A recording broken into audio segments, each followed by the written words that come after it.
Welcome to The Grant, the EU funding podcast.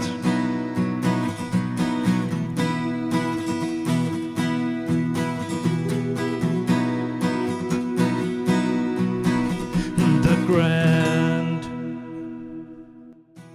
My name is Niels Winter, and I am the creator, editor, and host of The Grant. The Grant is an independent, non-commercial podcast initiative with the ambition to dig into all corners of the EU R&D funding system on topics of interest for the full EU R&D funding community. This is a quite special episode. Some months ago, I was approached by one of my regular listeners, researcher and project lead Giulia Parola, with a request. If I would write a recommendation for the back cover of a soon-to-be-released book about collaboration in EU projects. Truth is that I was silent for a while. Being a podcaster indeed sometimes takes you places you had never imagined you would go. Then, of course, my reply was a big yes, followed by an exclamation mark, and needless to say, followed by an invitation to join the show for a talk about this book of hers. Content-wise, the book is zooming in on the collaboration element of doing EU projects and all the pitfalls. It gives advice and tips on how to avoid big meltdowns and keeping the good collaboration on path, no matter the challenges. And Giulia does this giving a piece of herself and sharing her experiences as a professional who has dealt with implementation of EU projects herself. Truth is, I would wish more would write books like this in the community, but most people simply don't have the time. Giulia, she took the time for the benefit of everybody who could use some input for dealing with the collaborative part of the project implementation. But this episode is for all collaborative project implementers, no matter which funding scheme. Please enjoy.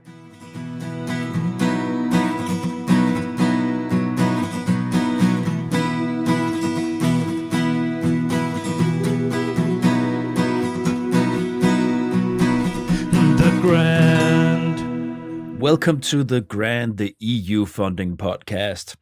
Today is it's quite special, and I guess I should be proud, and I am, because I never been asked to write a comment for the backslip of a book. Some time ago, I was approached by today's guest. And she's written a book on EU R&D funding, and we'll get back to that in a second. But it's just, of course, I accepted to write such a comment, and naturally, as many of you have already guessed, I invited this very kind person also on the show to tell about her book, which makes very much sense, as you will know when we have been starting this conversation. So, first of all, Giulia, welcome. Thank you, Niels. Thanks a lot for this special occasion. Yeah, sure. And once again, thank you so much for that. It's I never thought in my whole life that someone would ask me to write on the back of a book. But I guess it's part of doing what I do. You stick your head out, and then people they reach out with stuff like this. So I'm very happy. So yeah, thanks for that. That's appreciate it. Niels, you haven't seen the final cover of the book, but you are the first endorsement. So you have a special place there. Love it. No, thank you so much, Giulia. So first, without anything else, can you please introduce yourself to the dear listeners? Sure. So my name is Giulia Parola. I'm a researcher at the European Center for Social Finance. This is a competence center of Uni Business School in Germany. We are a very small team and company focusing on applied research and advisory services to support organizations in improving their social impact. Mm-hmm. So within my team, I'm the one who is mostly engaged in European projects, or what I call European projects. Notice that I say European and not EU funded, because I must admit that two of our biggest projects are actually not EU funded. But there are also other funds. So the ones I'm talking about is the EEA and Norway Grants Fund for Youth Employment. We do also have EU-funded initiatives, especially in the Erasmus Plus program that by now I think you know very well because of your very expert guests. So that's what we do. What do I do specifically myself? I manage project proposals, but I must say this is not my favorite role. I prefer to implement the projects. And my true passion, I would say, it lies in research. So within the projects I manage, I'm typically what you would call an impact manager. So I assist the project partners in developing the capacity to measure, evaluate, and possibly improve the impact they have on their target beneficiaries and beneficiaries, different groups. Okay, thanks. And we will dig a little bit more into that shortly about your work, because it's very relevant in relation to it. It's important in relation to talking about the book that you prepared. You said a few words about your organization you work for. I didn't bring it in here in the rundown, but do you want to say a few words about them? Sure. So as I said, we are a small team. I'm actually the only one sitting in Munich. We are very much spread out. We have the two co-directors sit, one in Vienna and the other in Abu Dhabi. We have a team member in Bonn. We have some freelancers cooperating with us. And we are, most of us are researchers by nature, but we are all very focused on practice. So we always make sure that what we're doing has an impact on the real world, which I think sometimes is not the norm when you work in academia. So I think that's important to emphasize here. Okay. What kind of organization is that? Is it publicly funded, or is it funded by project financing, or how does that? It's a mix. So it's not a public organization. It's a private company. We get our funding from projects funded by public entities, but also private companies who require advisory in specialized fields. We were born initially, and I think still this is the core of the activities to advise financial providers, so especially banks and financial intermediaries. I haven't introduced the organization as such because that's not my expertise, but that's what most of my colleagues do. Good. It's just to get that straight, because today we're not going to talk about the organization as such. It's about your book and what you have done here. So it's just to give you a chance to share what that was. Now, first of all, that needs to be shouted out across the rooftops. Congratulations. Thank you, Nils. I think I know what you're referring to. Now, can you share with the listeners why I'm congratulating you?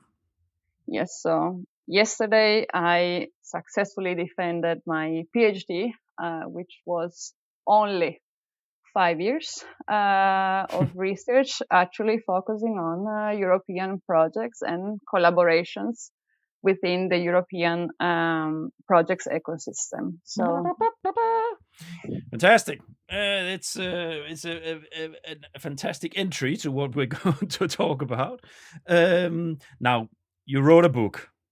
I did, and I don't know if you need to call me a doctor throughout the rest of this episode. If you want me to call you Dr. Giulia. No, it's fine. Giulia, have you finalized the book? So the book is written. The formatting and typesetting took much longer time than I expected, but I think it's because I never done it before. And I had to understand how the whole publishing process works, especially self-publishing. So the book is ready, cover is ready, back cover with your name and endorsement is ready. So I do hope in the next 2-3 days it will be available for. So it's when this podcast will be out in a month or so. It's will it be on the shelves? It will be so. Although I'm not normally like Amazon, I think still when it comes to some of the services, especially books, they have some of the best options out there. So it will be available on Amazon in two formats: the Kindle format, download it and read it on Kindle devices or tablets or the like. I still am a bit old school, and I did want absolutely a printed version of it. Thanks for that. Yeah. So there will be also a print version of it. You will have to pay for the printing costs because I'm not gonna print books that then might not get sold or taken, and therefore you will have to just take the book, and if you want printed, you will have the print option. Well done. No, that's just it's exciting. With a book, you must also be a little excited yourself. No, Giulia, let's carve it out. So to line out this episode for the listeners, we're going to have a talk about the background, your motivation, and then we're digging into the book itself, and then we will sort of end up in the last part talking a little bit about how you prepared yourself, the work behind, so to say, and then exiting the show. So let's first kick it off with the background and motivation. So your work and what you do and how you got inspired to write the book. Can you open that up for us? Yeah, I got two stories for you. Yeah. First, let's say the most formal one, or like the one that gives you a bigger picture. I said before, I'm an impact manager, you can say. And in my role as impact manager, I noticed in European project, there is a type of impact that doesn't get the attention that it deserves. And this is also often seen as a by or side product of projects. And it's what I call collaborative advantage. So basically what I think is that any organization, so NGOs, for-profits, public administrations, universities, that exit a European project cannot be the same as when the project started. And there should have been some sort of gain, which is what I call collaborative advantage. The organization took from the collaboration itself. And I'm not talking about the funding, because the funding, you have spent it by the time the project is done. Hopefully, otherwise you got to give it back most probably. So what I mean is that there should be some sort of added value in the long term for the organization and of course for the staff. And what I'm talking specifically is, for example, the organization staff should have acquired some new competencies. Maybe the organization is now implementing some new processes, or it improved processes that was already doing before. Maybe it opened up a bit their portfolio of services because of the project, or even, if we're lucky, the project influenced the strategic direction of the organization. So that's how I got inspired. Like, we don't pay enough attention to the collaboration process. Partners should exchange knowledge. That's why the European Commission or other funding entities, they force us, not force us, but there are consortia that are transnational for a reason. Otherwise, they could just award the funding to organizations in the same country. And there is also this, but now the podcast is about something else. So all this can only happen if the partners collaborate, and the better they do that, the more they can learn and improve. Yeah. And so was this through concrete experiences yourself working with projects in the organization that you sort of made these realizations? Was that through your day-to-day work? Yeah, I mean, actually, I think I can even pin down a turning point when I realized this was so important. It's a story that involves a fridge. And it involves a fridge because, so first of all, when I started within this ecosystem 5 years ago, I was new to it. So I cannot say I've been, showing off an experience of 15 or more years like you do, Nils. I also didn't study necessarily whatever the studies are that bring you to this field. I was a researcher that wanted to do research, and I ended up doing research in a European project. And what happens is that I was naive, and I had all the early career excitement of a young researcher. I wanted to do good research, and also because I was in the process of doing a PhD, so I wanted to do rigorous academic research. And this kind of started when I went to the kickoff meeting of one of my first project. We were in Greece, and I went there and I started explaining to all the partners how I wanted to evaluate the project, and we had to set up control groups to evaluate the project's impact. So basically, I wanted our end beneficiaries to be in a group where they receive the services, and in another group where they don't. So the famous placebo group in medicine. And the project partners just look at me like if I was joking, because they would never engage participants if then they don't get to support them. And so one of the project partners said, "What am I supposed to do with this placebo group?" And I was like, "I don't know. Just keep them there." And he said, "Should I put them in the fridge so that, they keep fresh until the project is done?" And of course, this was a joke, but there was also tension in the joke, because I knew he was very critical of how I wanted to approach the project. And at the same time, I was also very disappointed and frustrated that I couldn't do that, because that's what sometimes academic research means, right? And so I thought, this is not gonna go how I want. Like it's never gonna end well. And I cannot say it didn't end well, but definitely the type of research I did in that project specifically was not what I expected.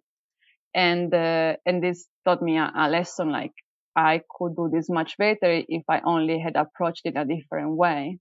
And that's when I initially started to get interested in how academics and practitioners collaborate in European projects. And then I also realized that many of the lessons I had learned could apply not only to academics and practitioners, but because every consortium brings together people from different countries and cultures and sectors and type of organizations, then many of the lessons could actually be applied to any consortium. Yeah. Thanks. It's because this is actually enough for the motivation and background here. So, but what I also put here, did you when you started working with EU funding, did you yourself read any literature on this? That's a good question, because I did have to do that as part of my PhD. We cannot just, make up stuff out of thin air. We have to look what has been done before. And that's why it takes 5 years. And there's not much around. Like, that's what I found. Like, there are a lot of people who know a lot in this ecosystem, and many of your guests are basically testimonials for it. They know a lot of stuff about the system. There's not much literature on it. They don't put this knowledge down because they are busy managing projects, writing proposals. So there's no literature on it. The few things I had found were studies that were done by anthropologists that were looking instead at bigger institutions, like how the European Parliament work and stuff like this. But projects themselves, like there's no literature around it. Yeah, it's a very narrow field, right? It is. Literature field. And yes, I've been living in Brussels for many years myself, and you have these around the EU headquarters, the Belmont building, and those streets around there. You have bookshops where you have that are filled with this kind of European literature, right? So what to say, mapping the system, mapping the commission. How does this and this work, and how do you lobby towards the commission? How do you do this and that? Like of all preparatory books for the concours, stuff like this. Yeah. So, but this subject, like a proposal preparation, getting funding. Yeah. It's not. You don't have many books to compete with, so to say, with your new book here. Yeah. No, and also like it's not just the funding part, also the managing the projects part. It's, as you said, it's a very narrow field. There are people who know, but there is no literature on it. And a product of this is also that when you look at like university programs that try to teach project management, European project management or project design, they are not based on books. Mostly they have guest lectures, they have field trips, but now I cannot say much because I haven't never participated in such a program. But I have colleagues that live in such programs, and they are not professors, they are not researchers, they are people who do this for a living. And of course, what they have, it's very valuable, but it's also a result of having no literature. You rely on people's experiences. Probably, I would always normally, for instance, guys like me, right, podcasters. A business model for podcasters is often that you are an expert within a field, and then you decide to podcast because you have a beating heart for sound, right? So you develop that, and then what podcast theory? If you want to monetize, you write a book, and then you to sort of leveraging on your podcast show, you can always refer to and go and buy my book, where you in more detail could dig into things. But you know what? I don't have the time to write a book. And I guess within this sector, the professionals that work with this, they don't have time to write a book. I agree. Yeah, it's especially if you have private consultants. That's like by no means you would have to take out 6 months probably of your time to do this, and nobody has the means to cover someone for 6 months to just like step out and write a book. And then you would have on the public side, but then they're always collecting funding, right? Universities and stuff like this. Yeah. So it's a tricky place for anyone who knows a lot about these things in this sector to sit down and put pen to paper. So, well, anyways, thanks. Because you did it.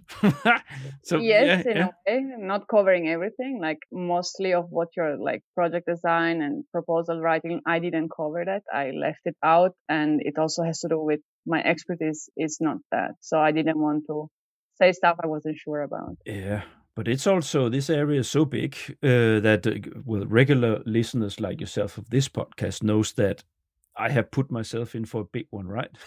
Because there's there are so many aspects and so many layers. So of course, if you want to write a book on it, you need to make a lot of choices, right?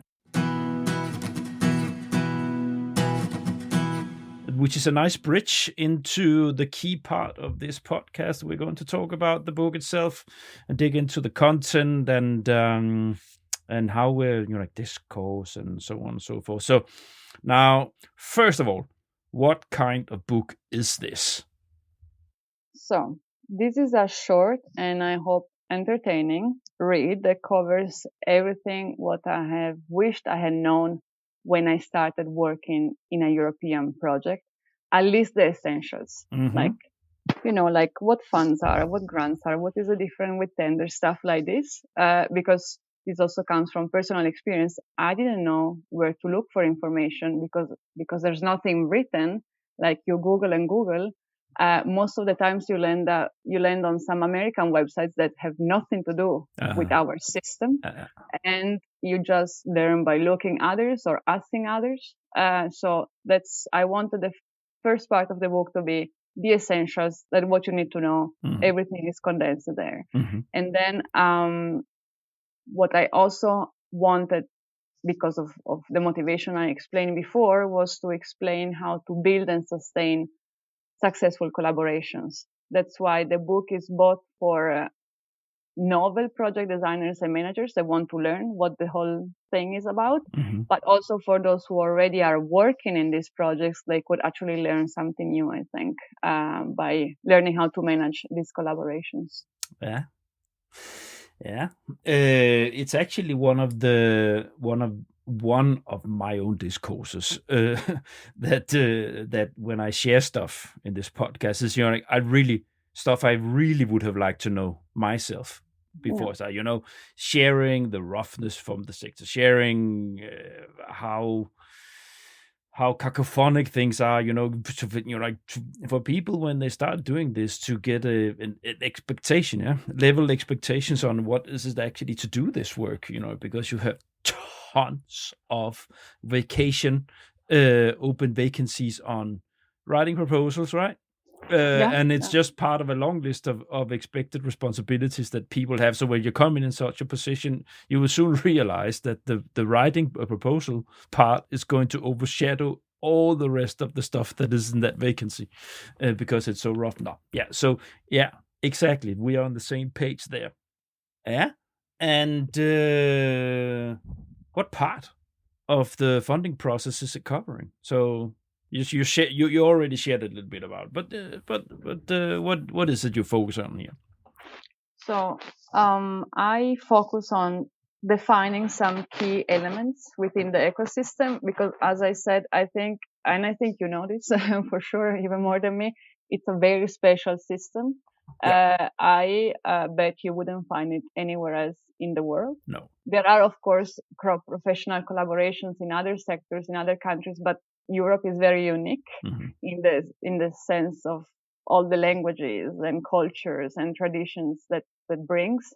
Therefore, you don't find this system anywhere else, and that's why I think it was good for me to put down some and define some key elements for anybody who's interested. So I talk about what funds are there.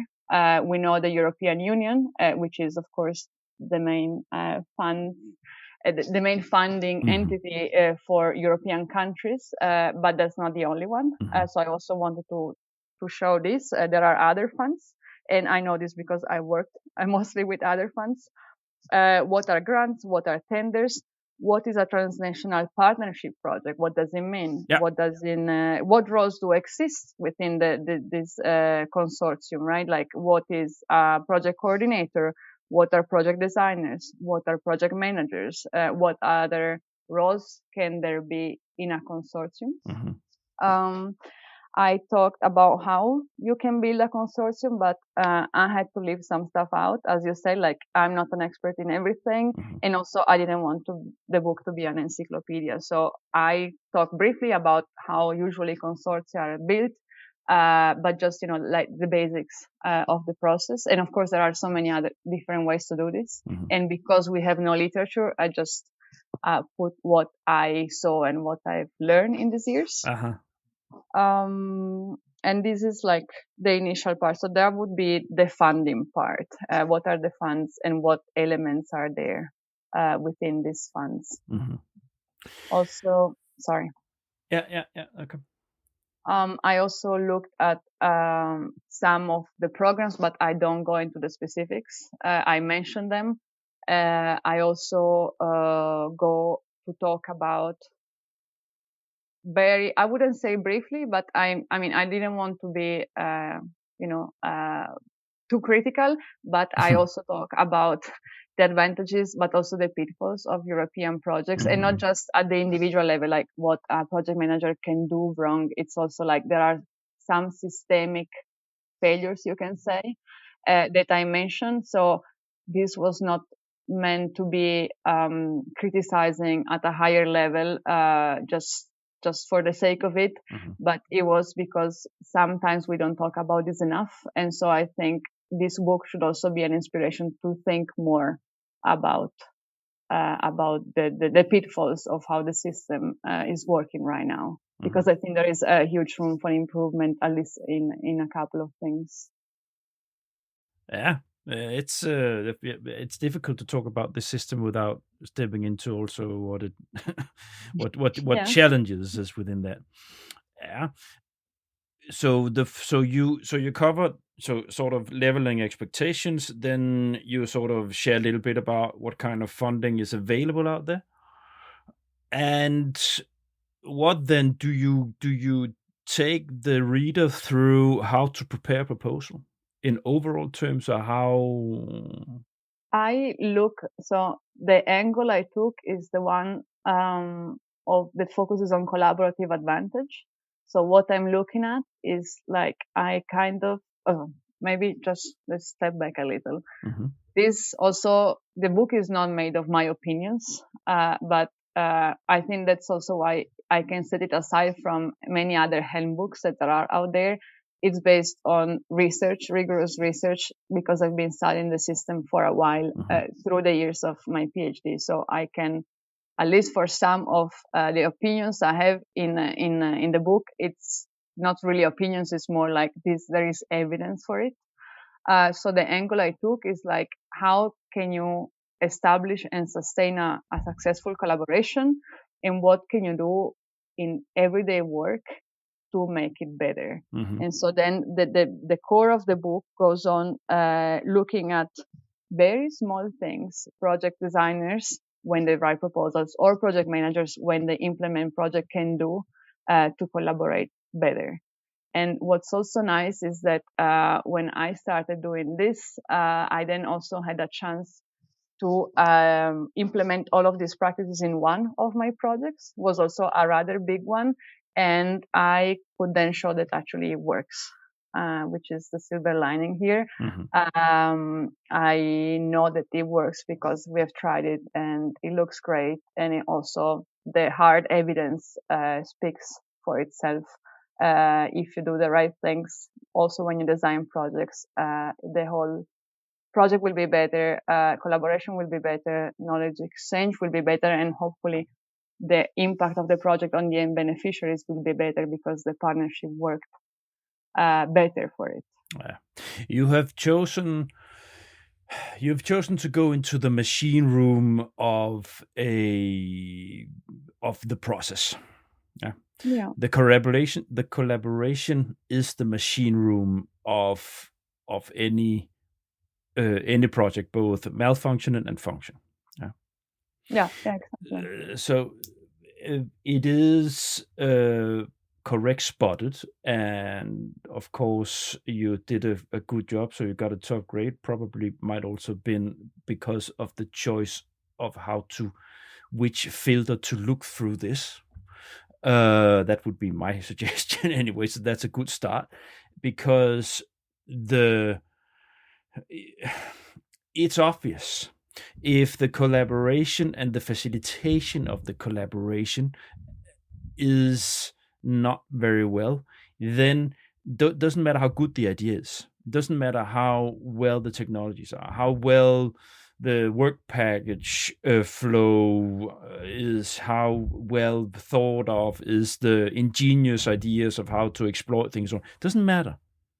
If the collaboration is bumping along on three legs, then you're probably not gonna get the funding in the first place. And if you're gonna get the funding, there's chances for a successful project process implementation is not very big.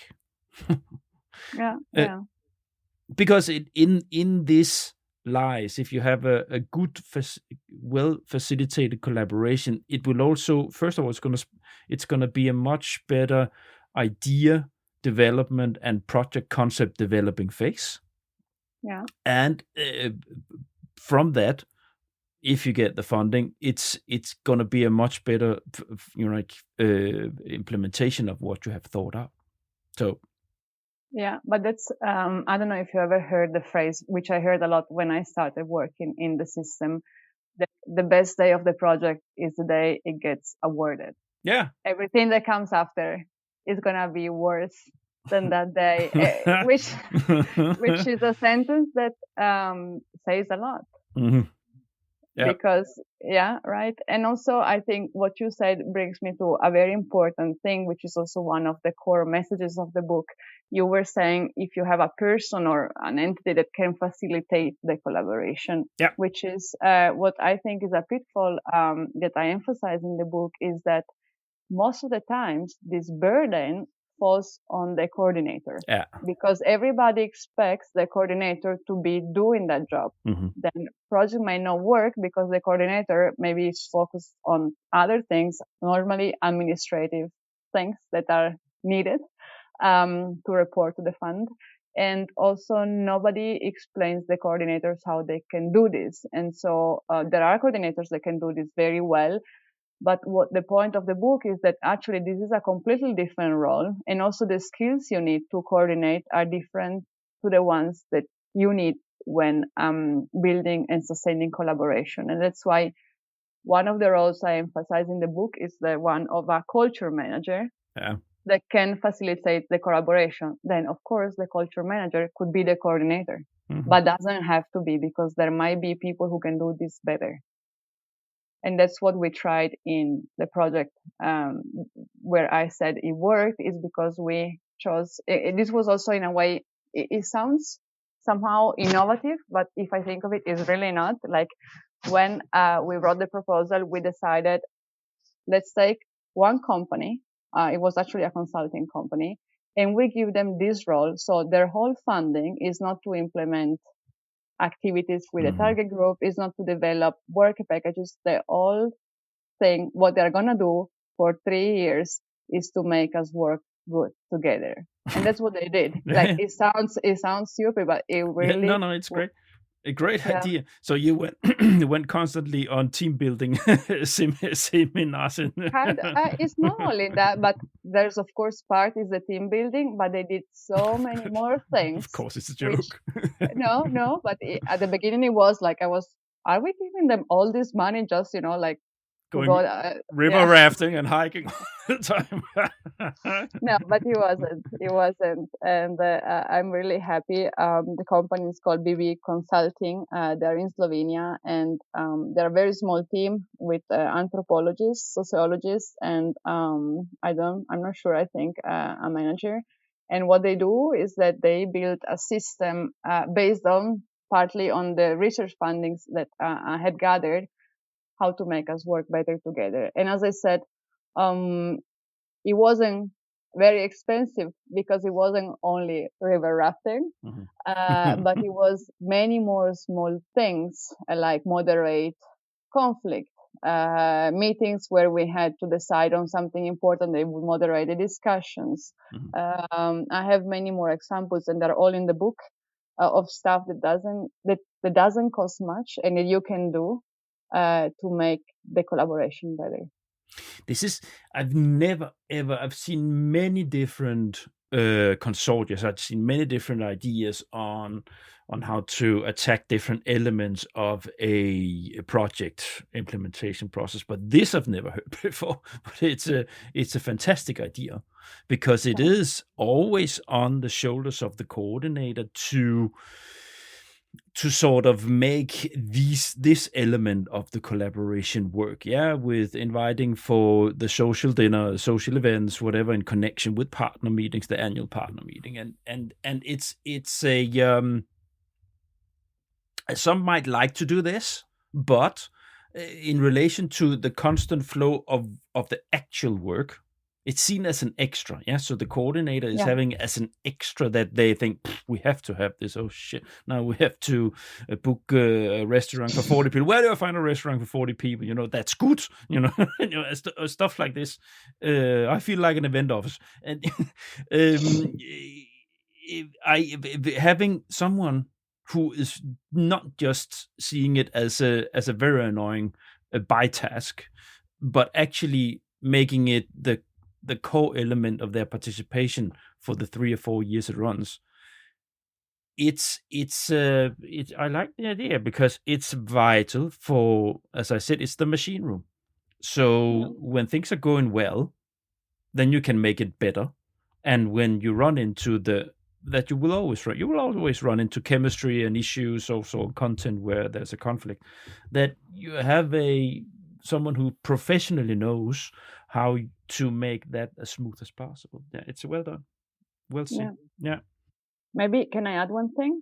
No. Also, I know that's why it's a podcast. So, if you think, because I'm sure you've been witness of many projects, either because you were in them or you brought them, like think of the coordinators you had, because that's also something interesting.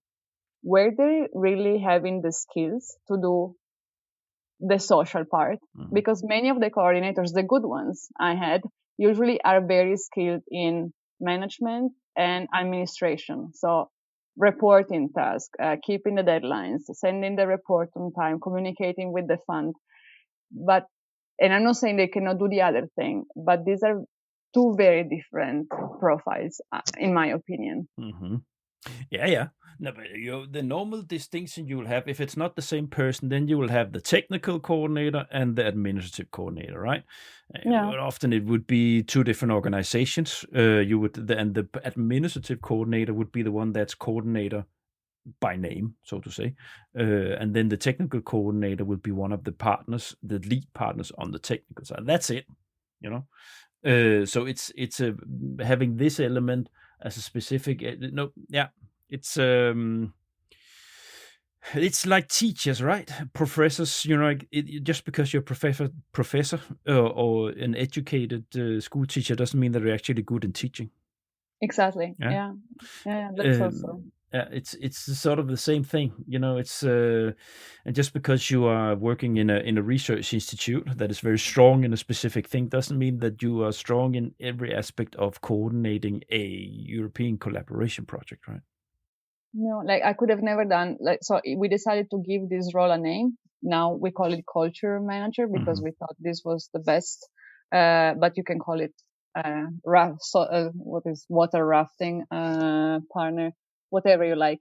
It's Mhm. just like I could never do this Mhm. because I just don't have the right profile. Mhm. Like they are people with the right skills to do this, and it requires an amount of patience and facilitation skills and that I don't have. I'm better in other things. Mhm. Yeah, exactly.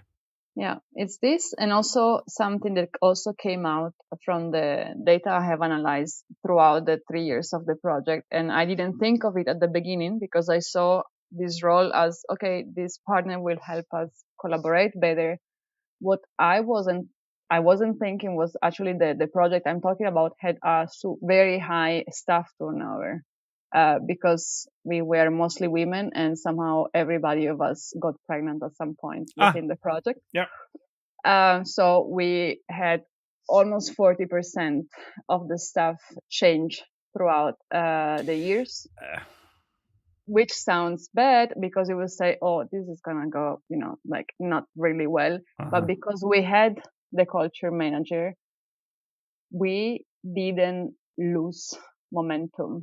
They help us. They helped with the, how do you call this? Uh, when you bring somebody new to an organization, the onboarding. Mhm. Like every time new employees or new project managers came, they were really good in onboarding them. Mhm. Not that they didn't get onboarding from the organizations, but when you get into a project that is already like halfway through, Mhm. like there are a lot of stuff has already happened. But thanks to these small things, people felt like, oh, I missed some years, but I feel good anyways. I Mhm. know what happened. I'm doing stuff with my new colleagues, and this also we measure the socialization among partners, and it never went down. In Mhm. a normal project, if you change half of the staff, uh, you will lose momentum. And instead, this really helped also in such a case where staff turnover was really, really high. Mhm. Yeah. Julia, look at a little bit here because I would like us to talk a little bit about the how the book is built up. But maybe first, because what I noticed in my sort of skimming through, you use your own personal story quite nicely in the approach to the book. So it is not a you don't get the feeling of like a school book. Yeah, Yeah, yeah. it's you get the feeling of that there's a heart behind this. So, can you share a little bit about your thoughts about this before you put your pen to paper, so to say, the style? Yeah, so I wanted to make the book very accessible Hmm. because I'm aware that many times researchers cannot do this very well. We talk in a way that is not accessible from people that are outside this domain. And it's not because we are so intelligent. It's actually because academia forces us to write in a specific way, which is very different from how people talk in normal lives somehow. Yeah. So I wanted to do the opposite. I wanted to have something that anybody would understand, my mother included. She doesn't speak English, but if she could, she would understand it. Hmm. I wanted it to be fun. because I like to have fun. Uh-huh. I appreciate good humor. So and then it comes to that, like the topic is very specific and it might get boring because how many people want to read a book about project management Uh-huh. in European projects? Like, really, is there appetite for such a thing? Uh-huh. I'm not sure. Like it has to be small and possibly fun. So in this sense. Yeah. Because this is, I think it's a nice way of dealing with the fact that this is can be a very technical area to deal with. Yeah. Not only technical area, but it's also like the academic world, the language you have there. The EU funding world has its own lingo and language that you are perplexed. You are estranged to it for a while when you start working with this, because it's what on earth does that mean? You are so many things you don't understand when you enter into this area. What are they? Why do they don't they write English? Why is this Yeah. weird EU language that oh yeah, so the presentation, yeah, when it's a little bit what I try to do also in this podcast, right? I try to put 2 feet on the ground, right? To say, okay, this is what it means, for Christ. This is what Exactly. it's about, trying to make it accessible for people that are supposed to access this funding, but they are it's just too weird for them, so it puts them off if they try, right? Without help. That's the whole paradox about this area. Yeah, I agree. Do you want to look a little bit into the book itself, so to say, the logic and flow of chapters and key chapters and so on? Yeah. So I talked a bit at the beginning about what the first 3 chapters are about. These are the essentials of European projects. So introducing the subject, so to say. Yeah, Yep. because I also thought, what if somebody is completely new to the topic but still wants to read the book? Then you don't understand nothing of what's gonna be written, because like, we know what these things are, but if you're not familiar with the European project ecosystem, a lot of stuff is gonna sound like Chinese. Yeah. You're not gonna be able to understand anything. Mm-hmm. And so I thought, okay, I will do that. And then, however, the core of the book, which is chapter 4, kind of provides a breakdown of all the essential practices required to establish and maintain successful collaboration. So, and I also done it by presenting data that I had gathered. So the core of the book is based on a study that I have published. However, as you said, it's in an academic journal. So nobody that I know is ever going to read that study, because I don't understand it myself when I'm reading it, even though I worked on it for 3 years, because of the way, it's just too difficult language. So what I've done, I take that study, which, as I said, it took me 3 years to publish, and it's based on 34 interviews I had with 34 project managers within 6 different projects. Yeah. I inquired about I wanted to see how they manage tensions in the collaborations process, and what happens when you do it in specific ways, what happens when you do it bad, and what is the best way to do that. Okay, you know what? I'm just going to pause you here, because let's just throw that block from the rundown. We're just going to take that now then. Because it's we don't need to talk about that anyway. So the actual work on the process of preparing the book, because it feels natural now, right? Yeah. Yeah. So you interviewed people. Yeah. Yeah. 34 of them for that chapter. There is much more data collection I've done in the project I mentioned, and also I did focus groups and other things, but that would be instead the core, these 34 interviews with 34 project managers in 6 different projects. Yeah. And how long did that take? That's a hard question. I just know that I started working on that paper on 2020 and I published it a few months ago. So, Yeah. yeah. Okay, so did you tape the interviews, or have you transcribed everything and all this, the full process of a researcher like this? Yes. So Yeah. every interview was, of course, we had to ask for consent. I didn't do all the interviews myself. I done this with one of my co-authors. We then transcribed them, and then we analyzed the data. Mm-hmm. After I think 1.5 years, we sent our study to what is considered a very good journal in academia, and they sent it back saying that's really boring. There's nothing new here, and you know what, like write it again. And so I had to redo the whole data analysis again.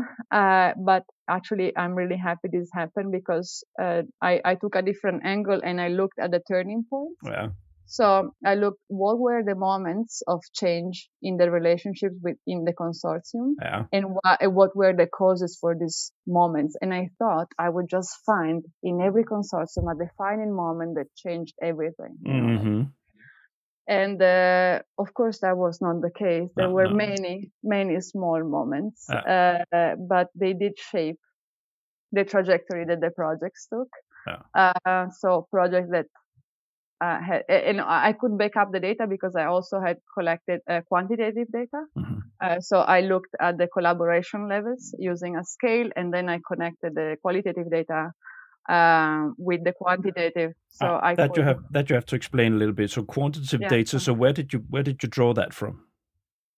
So during the interview, what I did, it was, I can tell you how the interview was. So at the beginning, I would talk a little bit with the person in question, trying to understand what role they have in the projects, just to understand, because I was looking a little bit at it. I was trying to understand the tensions between researchers and practitioners. Yeah. So I was trying to understand, are you a researcher or a practitioner, basically, by looking at the tasks that they have in a project. And then in the second part of the interview, I really looked at tensions. So all the moments of conflict, which were apparent in the consortium, but also, and that was also the interesting part, there were a lot of moments of tensions where tensions were not apparent. However, they were just there for the fact that the people come from different countries, different professional backgrounds, different ways of working, which are also linked to the country, but also to the organization. Like if you come from a public administration, you have a very different way of working of somebody from a private consultancy. Right. And then the third part, I showed this, the people I was interviewing a scale. It was a collaboration scale, so they could rate how well they were collaborating in the consortium with a number. And let's say, I think it was from 1 to 5. And let's say they would tell me, and with definition, so each number would have a definition, of course, 1 being the lowest collaboration and 5 being the highest. So let's, for example, say somebody told me, oh, we are, I think, at level 4.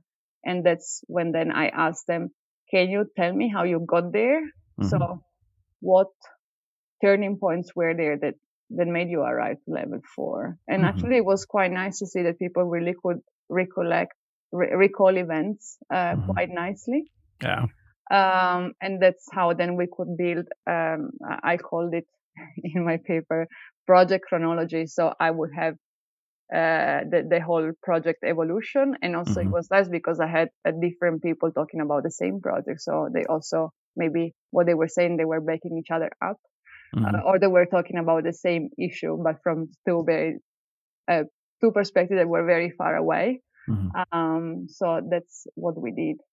And it turned out that collaboration levels were higher, where we had what are called socializing practices. So where actually project managers did a lot when it comes to socializations, like social events. With meaning, not just booking a table at a restaurant, with meaning. Like there should be a purpose And what's very important, of course, was also reflective practices, like the team reflecting on itself, doing this regularly. Like, what are we doing? Are we still, everybody still agreeing that that's the purpose of the project, or did you change your mind? And if, so these were of course very important. And then maybe the most important of all, since anyways there are going to be tensions in the consortium, because that's just how it is. Otherwise, it wouldn't be a consortium if we were all the same person. The teams that could talk about the tensions were the ones that could also not solve them, but at least renegotiate the expectations. Instead, all the ones that would just, reducing expectations, which means I don't talk about it. I'm just gonna shut up and, I'm gonna go on with my work. And, like this didn't help because you become bitter anyways. You're not gonna forget it. Yeah, and depending on the level of conflict or the level of the disagreements, then the ones that do not say it or address it or deal with, they are the ones that are maybe less, especially SMEs, for instance, they are less likely to ever do something like that again. Because that's a consequence of it. Did you also include sort of how content meetings were facilitated, how meetings like that were facilitated, so not just social events, but the chemistry and collaboration atmosphere in general? I mean, in the book, not in the paper, because again, we're talking about the same thing. One is the academic perspective, published, and my PhD is done. The other is the book. It's for everybody to read. And in the book, I explain very well, very practical things that you can do in a meeting to make it better. You can set up some systems which do not require lots of money or lots of trips, lot of expenses to make the team work better. One example is what we called, and we implemented it in this project, is called the buddy system, which works a bit like the buddy system in the private sector, where you have within a project couple of people, of course not from the same organization, that connect much more often than the others. And these bilateral connections then strengthen the team as a whole. And you can do this online. And, it doesn't cost much. It costs time, that's for sure. And how does it work in practicality? Well, for example, in this project, the buddy system worked where we were, once the project started, you could choose a buddy, or it was assigned to you if you didn't have a preference. The buddy had to be somebody outside of your organization and not from your same country. And then the first thing to do with your buddy would be to have regular meetings where you talk personal stuff. Like, of course, you don't have to disclose your personal information, but, you don't have to talk necessarily about work. And then you have buddy challenges. So you have missions. Buddy triplets or couples have missions to do throughout the projects. And normally these are social missions. You would, build up a present for that event, or you would set up, like we had a buddy couple that brought a poem about our project. And then they rehearse it for us with music and stuff like this. There are many more, of course, depends. These two were like in poetry, but it doesn't have to be so. Okay, so that's we're wondering a little bit here, but so interviews, and on that basis, taking also quantitative data, sort of where you sort of measure stuff or indicate sort of data, more hard data. Anything else you've been using? Have you been able to use any literature at all? That's how you normally would use. You would sort of scrape and review existing literature within the field, and you would refer to it if need be or whatever. Is there anything of that that you could do? Yeah, so I used literature that was meant to be for it's within the science practice gap. So literature that was helping academics build collaborations with practitioners, and that's where I took the ideas from initially, and I saw that they applied very well in this context. Yeah. So sort of stepping into the discourse of the book instead of the subject of EU funding. Yeah. Because that's the core of things that you've been dealing with. Yeah. Okay. Yeah. All right.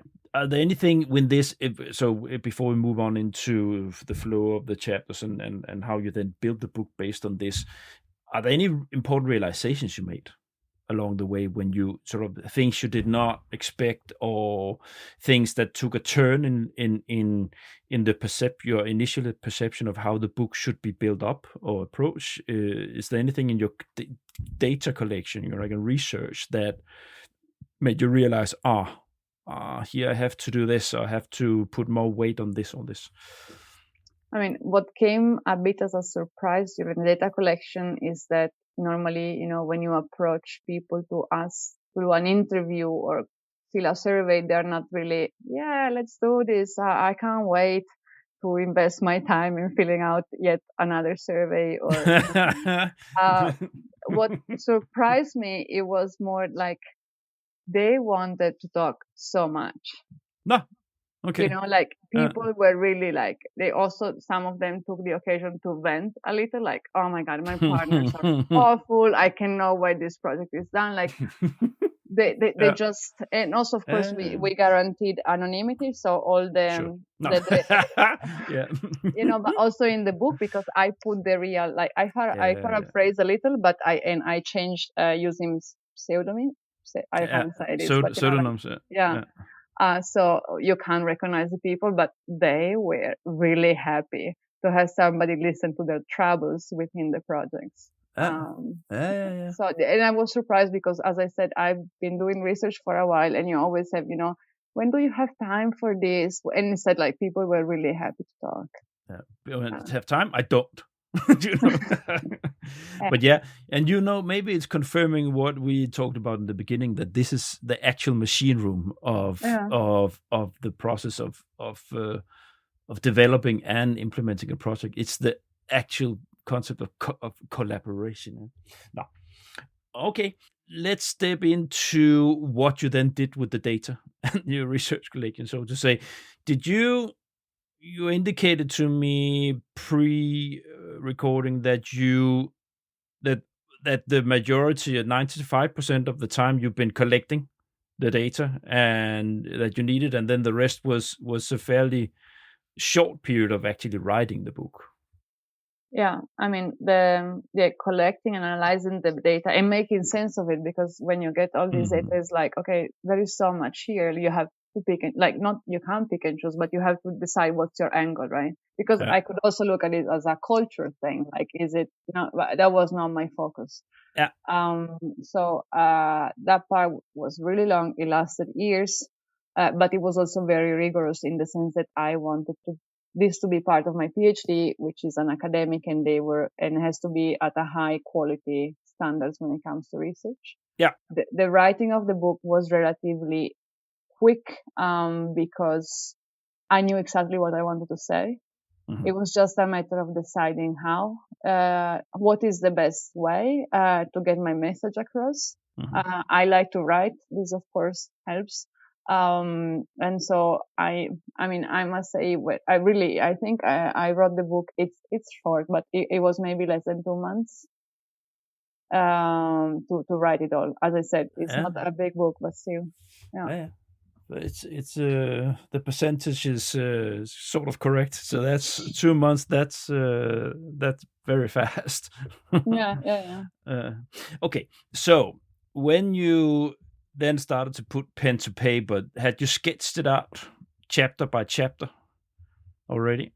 I knew more or less what the chapters would be. I just had to, because I didn't just use the data from the 34 interviews, I also wanted my opinion to be in the book, because I do have one. I've been working in the system for a while, but I always made sure to distinguish the two things. Like I said, this is my opinion, or this is what the data says.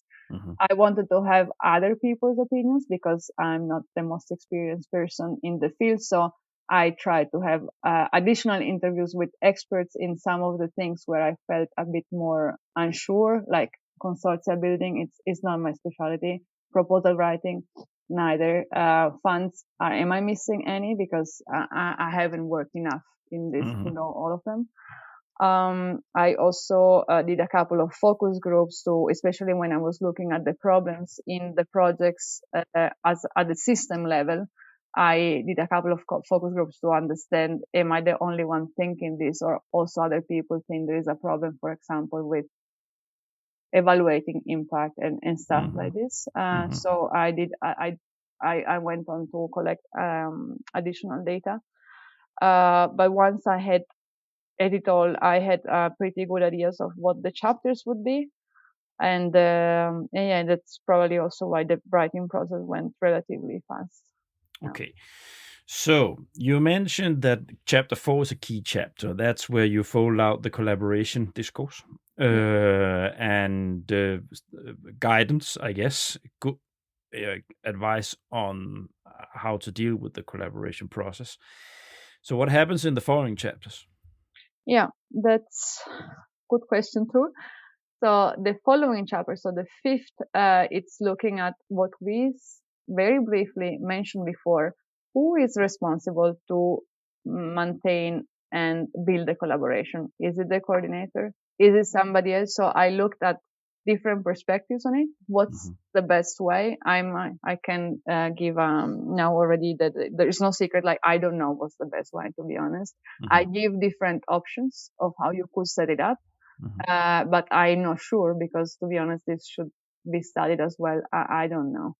But there are definitely at least 3 different options you can take in this sense. And I talk about the advantages and disadvantages of these 3 options.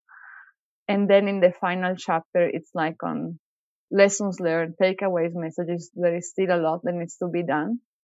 And I look at what people like me and you, like individuals, can do when writing or implementing projects. I look at what groups can do as a whole, like especially if you're the project coordinator or a project designer, what you can do to set it up. And then I look at the system level. So I kind of give recommendations to funds or fund operators or project evaluators on how there are some specific things that could be done to tweak the system in a way that would make collaborations easier based on the findings of my research. Yeah. And that's how the book concludes, so with these recommendations and kind of homework, what you can do at home, or like. I also have. Do you also have exercises or something like this? No, this I didn't want to do. Okay. Yeah. No, it's for my students. Sure. The exercises. Yeah. So it's more or less you sort of made a bouillon. What do you say, bouillon square? To say, okay, this is collaboration. Here you have the funding. This is what's available. This is the world we step into. Here's the machinery. It's the collaboration, and here are, based on a lot of interviews and collected data, what these people have emphasized. Based on this is how you can approach it to have and facilitate a better collaboration. Yeah, and this is how to make the best out of it. Yeah. Yeah. Well done. Thank you, Niels. No, but it's I'm so happy that you have done this and stepped into making the effort, not just to do it as your PhD, but you actually made a book with the discourse of an accessible approach to share with people how they can better come through this process. But I'm so surprised nobody did it before, because am I the only one who got frustrated in some meetings in Cyprus and then went home crying? Or, like, am I the only one with this bad or, like not so nice experiences? I'm sure, because I've heard people, and I don't know, it's just like, they learn it for themselves, but it doesn't go beyond that. Like, it doesn't get communicated so much. Yeah. But it's this is why you have consultants earning a lot of money. So are you one of them? That's yeah. But it's that's part of it, you know. It's there should be tons of books on the subject, if you ask me, right? Yeah. For some reason, this is a sector, the private consultancy part of it. It's a sector that doesn't like to share too much. But That's true. how to do it? Contrary to many other consultancy sectors, you can buy tons of management consultancy books and tax consultancy books or whatever, you know. But within this, it's they have gotten used to not. There's not much out there on guidance. So even for this podcast, you know, when some consultancy companies they don't like, they say no to join the show and share how they work with whatever funding schemes or share approaches and so on, because they consider it uh, company secret. Yeah, yeah, exactly. company secret. So they have a very specific. They think they have a very specific approach that nobody else can come up with, you know. But I'm always, probably you are listening right now, some of you guys that have turned me down, or with this having this idea that we have to protect this. But you know what? It's not rocket science, this world. It's a consultancy on how to approach a writing process, or developing and facilitating a process of getting the best out of an idea development. You know, it's not. My thought is when they turn down to be on the show, say, well, you get a chance to promote your approach, and you think that it's gonna. Do you really think that the money you earn from promoting yourself is less than the money you have by protecting what you're doing there? You know, it's yeah, but it's I guess it's you have your reasons out there not to No, share. but I mean, I don't know, because I know why a lot of people are in European projects, and I'm sure a lot of them, because I talk to them and I'm one of them, we want to do something good. Yeah. Right. Because I could do another job, to be honest, but in the end, like, I know I wouldn't have the same feeling. And I know when I'm in one of these projects that have like rural development objectives, or stuff that, you know, I care about, it's like, you know, at the end of the day, I go home and I said, I did research, whatever it was, but it was, you know, for that purpose, that it's to do good for society. And by sharing your expertise in whatever it is, collaboration or some management practices, don't you want people to do it better, so that then the end beneficiaries, whoever they are also better off? Because I think there is some kind of moral imperative for people in our sector in this sense. One of my earlier guests have mentioned about this element of you know, making it complex to approach the funding. You know, it's our money. It's taxpayers' money. It's difficult to approach. Then you have to pay twice. You pay tax, and then you have to pay some guy or woman to help you get that money back. You know, it's kind of perverse almost. Yeah, that's true. No, what I want to say just is, like, I did it through the book, but you're doing it with the podcast. I think it's nice to share what we know. Like, it doesn't have to be a book. That's what I want to say. Maybe not everybody likes to read. You're doing it with the podcast because maybe people like to listen to you while they're in the car. But there are many ways to do that. Yeah, and I think I'm not going to steal any clients. I think that's also the point. This is not a podcast. It's not a substitution for a consultant. So if you have the money to pay a consultant, you can yourself learn a little bit from listening to what I do. But it can never substitute a person that takes you through the process of writing a full proposal. You know, it can, if at best, it can give people, and that's my mission, right? To give people a better understanding of what this is, and the people who cannot afford paying a consultant, they are especially target group of mine. Yeah, on the beneficiary side, so there's a certain NGO in my heart here, right? to make accessible for them who cannot afford that they're somewhere with expert guidance and my own experience to help them. And I guess that's also what you try to do here with your book. Yeah, I mean, I think it's also part of being a researcher. Like, why am I what am I researching for? For reading it, to myself at night. It's for the benefit of society. Yeah. Just before we move on to the end of this section, what elements is there anything you deliberately left out? I think I briefly mentioned it before. I left out many details about project design and more specifically consortia building and proposal writing because I don't know enough about it. I also didn't have enough time to gather expertise from somebody else about it. I was also on a tight deadline with the book because it's part of a project actually, so I had to get going, and I left it out. Which it makes sense. You have to make some choices. It's you cannot cover all this. It's as we also mentioned earlier. That's why this podcast is quite a mission that I'm on, because there's so many layers and things to cover. But also, I wanted to leave it out in case you want to write a book. So, I don't. So you can focus on proposal writing. With that suspense hanging there, will there ever be the grand book? Maybe I can release the tension. No. Now I put here in the end, but actually we already talked about finalization.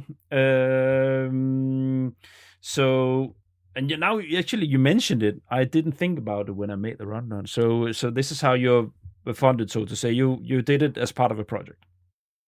Yes, it's the same project where we managed the funder we convinced them to put this culture manager.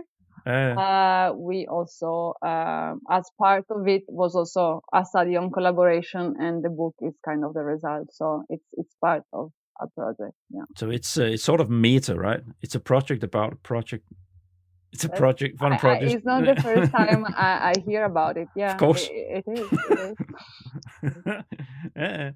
Well done. So as we already as you already shared with me and the listeners, it's done. It's ready. I will put a link in the episode on the episode page for you who are interested in checking out the book. There, I will also put a link to Giulia's LinkedIn profile. So you can connect with her for any future work and collaboration. Also check out her daytime job. You might go together for different projects and collaborations. So yeah, no.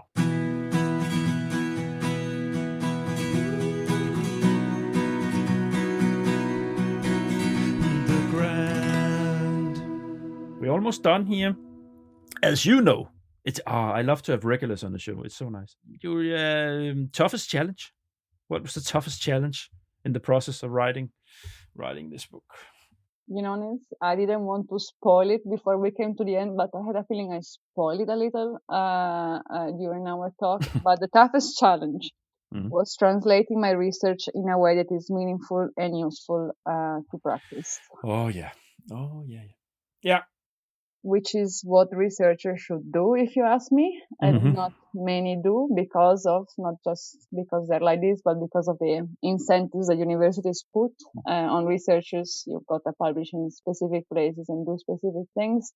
But if they had the time, I think the best would be, because we do interesting stuff, maybe not always, but sometimes it's very interesting and useful, and we should learn better how to translate it in a way that anybody could understand. And so that was the toughest challenge. Make the book short, make it funny, make it accessible, and make it available. This one thing is indeed an accomplishment. That's another PhD title worth.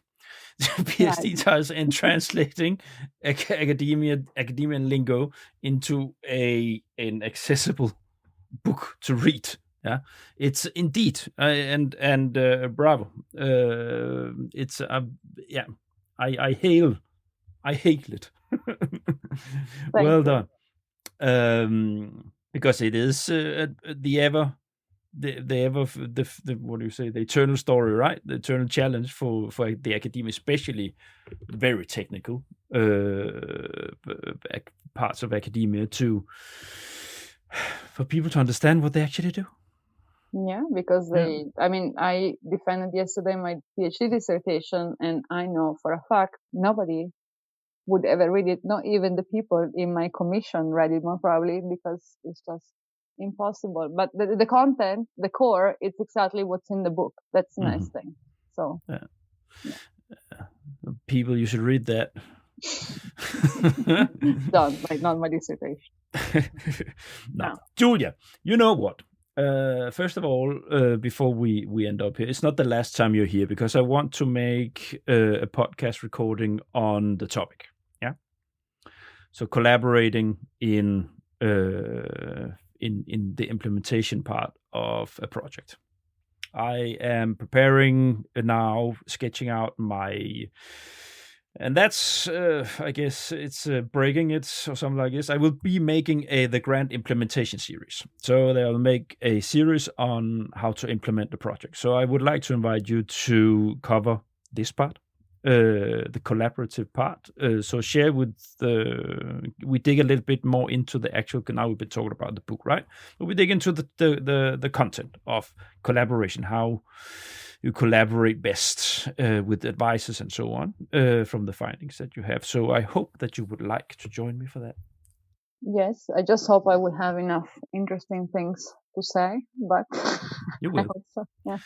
And for that, we'll see. If you want, we can bring on one of your interviewees or something like this, if you think that makes sense to talk about, and also practical examples. But we could take that bilaterally, right? But that's something for you, dear listeners, to you can look forward to. It's going to be a while. The series will be started recording in the next year, and I will slowly release a series as I move on, like I also did with the timeline series on proposal preparation. So that's a hook for you and me, Giulia. I hope that you join me for that. And now I will wrap up this episode before we say goodbye to the listeners. Unless there's anything else you want to share with the listeners before we close down. No, that's good. So, dear listeners, thank you so much for listening to that. I hope you enjoyed this, and I hope that you will, that many of you will go and check out this book and read it and get good advice and reflections on how to deal with collaborations in European R&D funded projects. Here, you should, of course, go if you have been enjoying this, and if you're a newbie, go to my website, thegrant.eu, and check my back catalog. It keeps growing. There's definitely something for your taste if you like this one. And while you're in there, by all means, subscribe to my email list. It is currency in the podcast world, so if you have any sympathy with what I'm doing here, please subscribe to the email list. Other places in there, you should browse the site, my website there. I tried to keep growing it and make it facilitating knowledge, and places so I made a hub where there are different links to resources within different areas, how you find partners, the commissions, webinars, and so on and so forth. So. And then, of course, as I always say, if you're not already connected, do connect with me on LinkedIn. This is where the fun happens. This is where I share stuff. This is where I share my own stuff also, share others, and so on. So, I think that's it. Have a tendency to become way too long, these outros. Giulia, thank you so much for coming around. Thank you, Nils. Again, big congratulations on your dissertation. Appreciate that a lot. Enjoy the weekend, and let's say goodbye to dear listeners. Bye. Bye.